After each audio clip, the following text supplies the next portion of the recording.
bisa dibilang hidup tuh terhenti di sekitar promil. Memang terkadang itu melelahkan dan kita nggak tahu di mana ujungnya, tapi kita juga nggak pernah tahu di titik mana kita berhasil.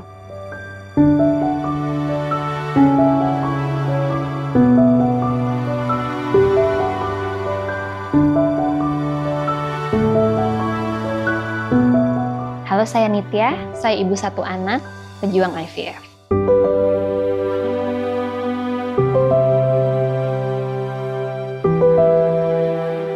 Jadi aku mulai perjalanan program hamil itu setelah tahun pertama pernikahan aku. Setelah beberapa bulan masih belum berhasil juga, kita masuk step berikutnya. Kita coba inseminasi. Kita inseminasi itu 2 kali, hasilnya masih negatif hamil. Kita maju ke step berikutnya, yaitu IVF atau bayi tabung. Jadi bayangan kami tuh waktu kita IVF, oke lah di sini nih, pasti kita dapet nih, pasti cepet. Tapi ternyata itu saat awal perjalanan baru untuk kami. Karena di IVF ini kita nggak langsung berhasil. Jadi 4 kali penanaman, 6 embrio, itu saya belum berhasil.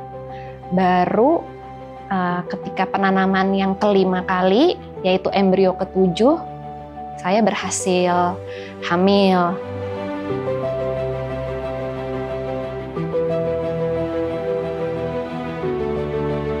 Ini juga ceritanya juga agak panjang karena untuk penanaman yang ke-4 dan ke-5 itu saya melewati proses cryoshipment dulu. Saat itu saya melakukan pengambilan sel telur dan sperma di luar negeri. Tapi kebetulan setelah melewati sebagian proses di luar negeri, saya sudah kembali ke Jakarta. Seminggu sebelum jadwal saya harus kembali ke luar negeri untuk melakukan proses berikutnya, yaitu penanaman embrio.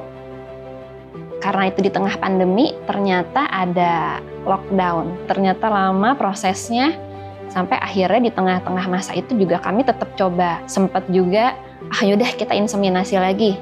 Kita inseminasi sekali lagi.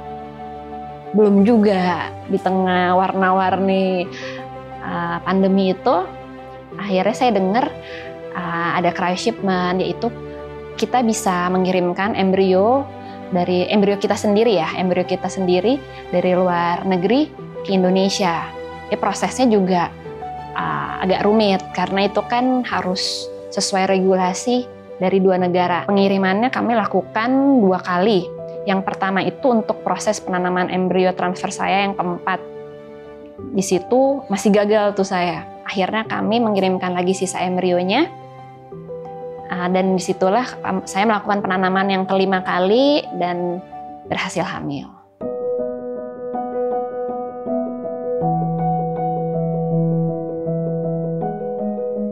Bingung menggambarkannya karena udah sering banget gagal kan. Nggak nyangka ternyata momen kita tiba juga. Bersyukur, tuh mood saya kayak wah, luar biasa.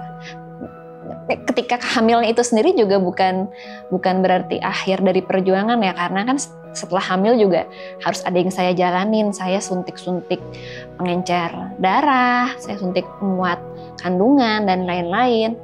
Cuman saya menikmati proses itu gitu. Saya bersyukur, akhirnya saya sampai nih di tahap ini. Nggak apa-apa, harus suntik ini, saya harus ini lagi, nggak apa-apa. Karena yang penting saya diberikan kesempatan untuk sampai di tahap itu.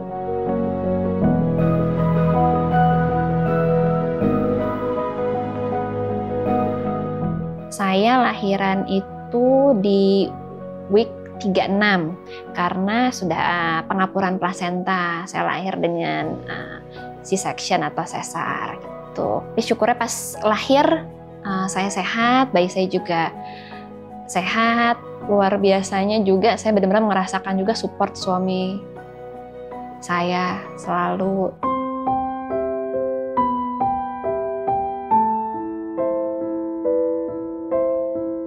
Yang paling melelahkan dari proses ini sih, pertama pastinya uncertainty. Kalau yang saya rasakan, kok rasanya saya sudah memberikan effort yang besar sekali, tapi hasilnya belum seperti apa yang saya harapkan ya.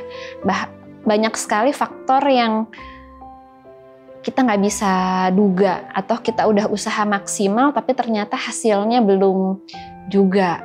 Di situ rasanya kita kehilangan kontrol atas keadaan. Lalu juga bisa dibilang hidup tuh terhenti di sekitar promil hidup, karena promil itu kan membutuhkan banyak komitmen, baik itu biaya, waktu, energi.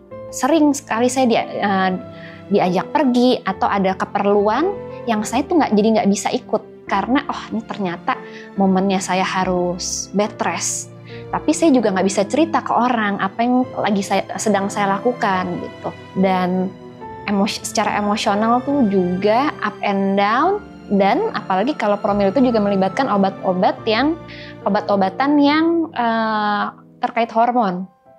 Jadi berkali-kali lipat impact-nya tuh terhadap emosi kita.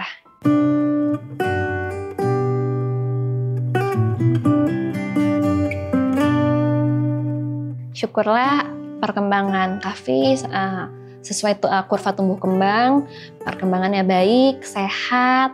Saya juga kadang-kadang masih amazed dengan perkembangannya. Saya masih kadang-kadang masih suka diem, terus kayak wah, ini anak saya seperti ini. Saya masih suka merasa wow gitu. Terus pernah juga ada momennya saya iseng aja, saya bicara sama Kavi tahu nggak, waktu itu Kavi tuh masih di langit.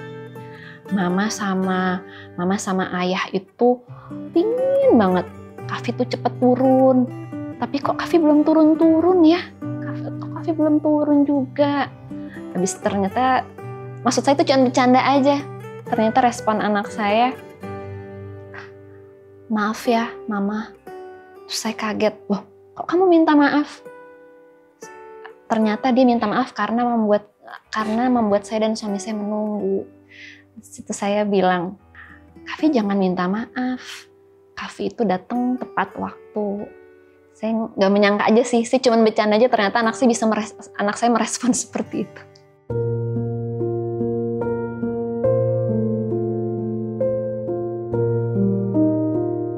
Ini embrio ke-8 yang ditanamkan di tubuh saya.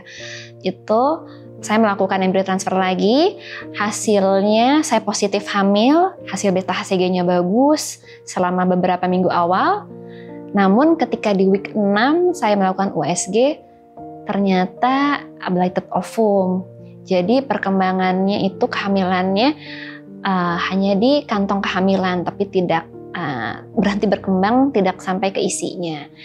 Setelah mengetahui itu, kami mencoba secara natural menunggu momen ketika kehamilannya luruh. Di situ kami menunggu sampai di week 10 kehamilan, akhirnya kehamilannya luruh, ada saya keguguran.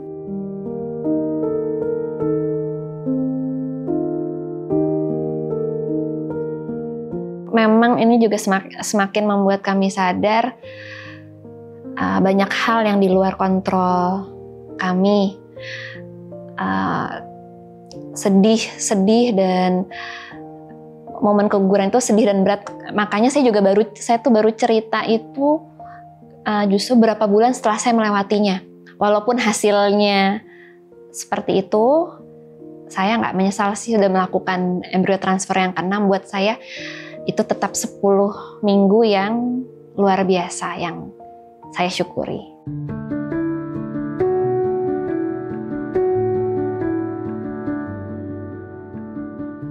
Semangat terus.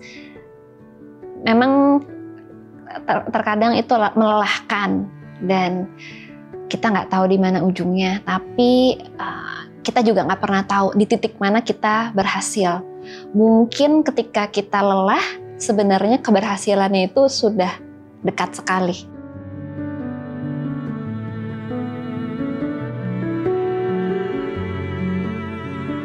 Pesan untuk Kavi yang Mama dan Ayah ingin sampaikan itu justru bukan betapa besar apa yang sudah kami lakukan untuk Kavi hadir, tapi justru betapa inginnya Mama dan Ayah itu pingin Kavi hadir. Itu Mama dan Ayah yang pingin. Jadi semua yang kami lakukan itu Kavi nggak berhutang apa-apa.